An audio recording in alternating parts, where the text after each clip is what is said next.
South Africa's Western Cape drought had the province and the city of Cape Town on its knees.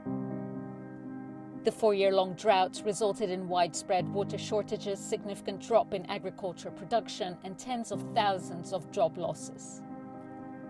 I set out to ask scientists, experts, and farmers if the effects of climate change were to blame. This was South Africa's worst drought since the turn of the 20th century. I mean, since 1900, we never had a drought of that magnitude. It was one of the most devastating in the country. It affected not only agricultural sector, not only water availability, but it affected the entire economy. That's how devastating this drought was. To get 3 drought years in a row is a very difficult situation, and no one can predict that, no one can expect that. This time, after one drought, we thought, well, if it rains next winter, we'll be fine. After the second drought, we thought, well, we've got restrictions going. If it rains the next winter, we'll be fine. And then it didn't rain. We detected at least a degree of warming in the last 100 years. And this is due to human-induced climate change, which is emissions, carbon dioxide and other emissions into the atmosphere. And this is manifest mostly in increasing temperatures and in changing rainfall. Developing South Africa's capacity to predict and adapt to the global climate crisis is critical, and it's all being monitored here. Our projections indicate that we are expecting a more drier South Africa, and that tells you that we can't just be depending on rain-fed rainfall. We need to be thinking about other means how we can diversify. So the model that we are developing right now, we want to make it more suitable for the South African conditions.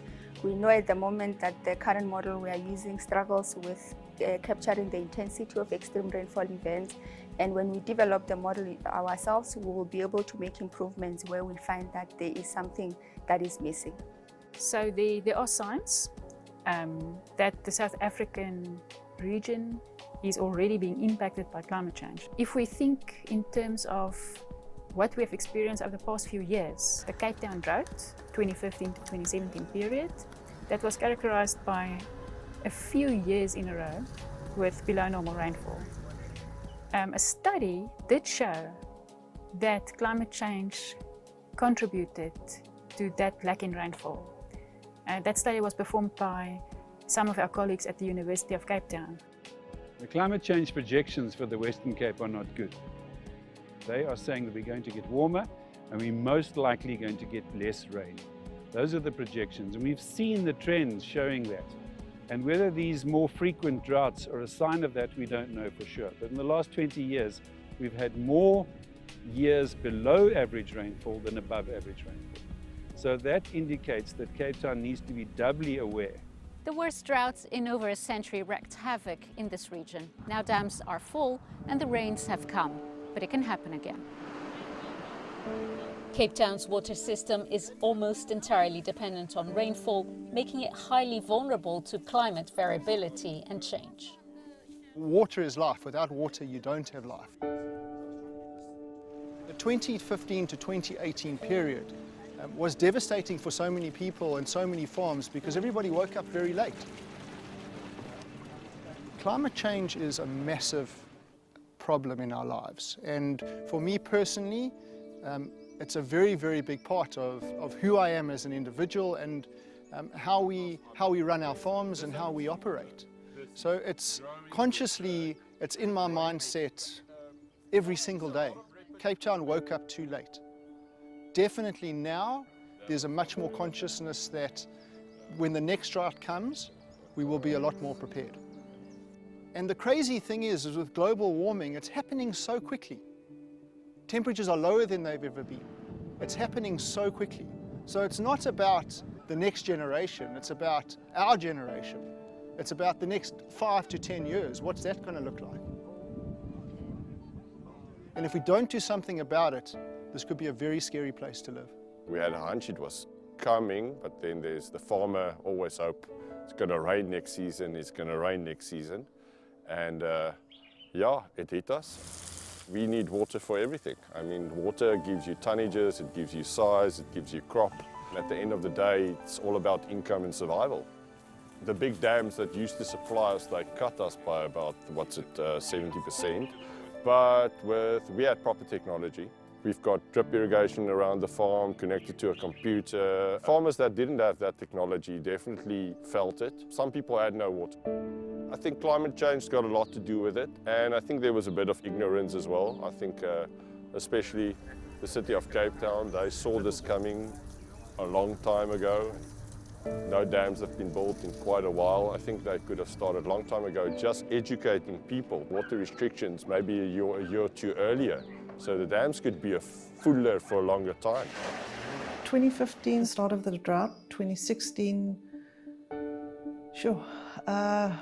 was probably the worst harvest we had in many years. Went all the way through to 2018. Only 19 and 20 that we're sort of starting to recover. We had tremendous issues with quality during drought because the grapes just don't have the flavor profiles they should be getting. Having an effect on what are we going to be planting going forward. If that's the sort of weather pattern that we're going to see going forward, we need to plant grapes that can be more resistant to drought and warming climate change. Climate change is a long-term thing, it's not you can't see a shift within 5 years or 10 years, but I can see in 25 years, I can definitely see a shift. Even if you go up country where I grew up, there are periods where 7 years no rain.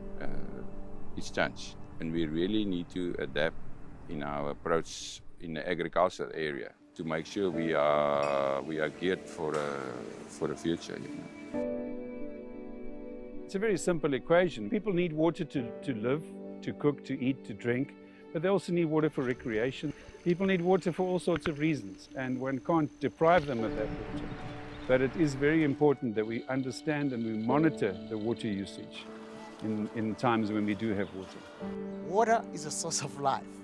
It anchors most of the economy from agriculture. So when you run out of water, you are coming very close to having an environment that is uninhabitable, that people won't live in that environment. Either their lives end or they move to an area where there is water. Climate change is really just one of our problems. Another problem is that we don't do sustainable and regenerative agriculture. If you do farm sustainably, you are more resilient against climate change. I'm Farmer Angus. I practice regenerative agriculture. And this is one of the things that we do on the farm. These are called eggmobiles. Hence, they overnight in the eggmobiles. They lay their eggs in the eggmobiles. And then we move these eggmobiles every single day of the year to fresh pasture. Angus believes that the secret in fighting climate change lies in regenerative agriculture. Just on our little farm, we have just been paid for sequestering, in other words, taking CO2 out of the atmosphere into the soil. 7,100 tons is what we sequestered over the last 3 years. And that's on a tiny scale in 3 drought years with an understocked farm. Now, just to place 7,000 tons of CO2 in context, an aeroplane from Cape Town to London and back emits 2 tons. Okay, so if we can do it on our tiny little scale, there's no limit to what the big people could do if they wanted to. We take the soil for granted, we take the soil moisture for granted, we use too many chemicals, and that kind of farming is just destroying our resource. So someone like Farmer Angus, who's looking at the soil and trying to farm properly, does 2 things. First of all, he makes himself sustainable and produces a product that he can sell for a higher price. My name is Mawitu, my name is Kamle. I'm doing this free-range farming. The drought was very bad in Western Cape. There was no water. On the farm, it affected us a lot. We tried so many things to survive. Climate change is affecting the weather as well. It is worrying us a lot. If we don't have water as farmers, I don't see us surviving or doing farming. Because without water, there's nothing of which we can do. We have to have water to do farming. The drought in the Western Cape is a man-made drought. And there are 3 factors that contribute to it. And the tragedy for me is that none of the politicians are even acknowledging the problem and therefore will not solve it. And the three problems are urbanization. The second one is alien vegetation or invasive species. And then the third thing is, of course, agriculture. Farmers aren't farming regeneratively. Very few of them are building carbon in their soil. In fact, almost none of them are. And whereas if they were farming regeneratively and they were building carbon in the soil, the more carbon, the more water holding capacity there is. So there's a way out of this drought. Despite all the global problems we have, the solutions are right here. 7.8 billion people in the world. You know, it starts with one individual. You know, if one person makes that difference and is conscious about the amount of water that they use, about the amount of energy that they use, about their carbon footprint, I mean, that will change the world. How do you do it? It's through education, and it's through bringing communities into these types of environments and educating the importance of water. But we can take the positives out of it as a wake-up call, as a reminder that this resource is not limitless. This resource can run out. You can be without water for a long period, and therefore consciously we need to start thinking, okay, let's preserve this resource. Because climate change is a long-term thing and the changes are insidious and they happen very slowly, people don't take it seriously.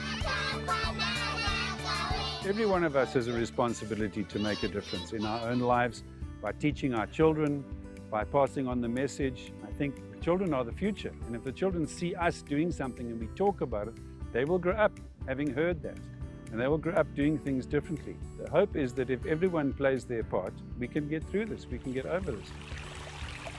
We all feel peaceful and happy when we are in a place like this. But without water, it can't exist.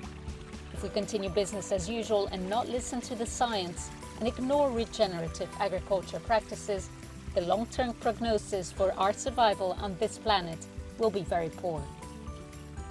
The Western Cape drought was a loud wake-up call to South Africans. Let it be a lesson to the world. If we take care of nature, it will take care of us.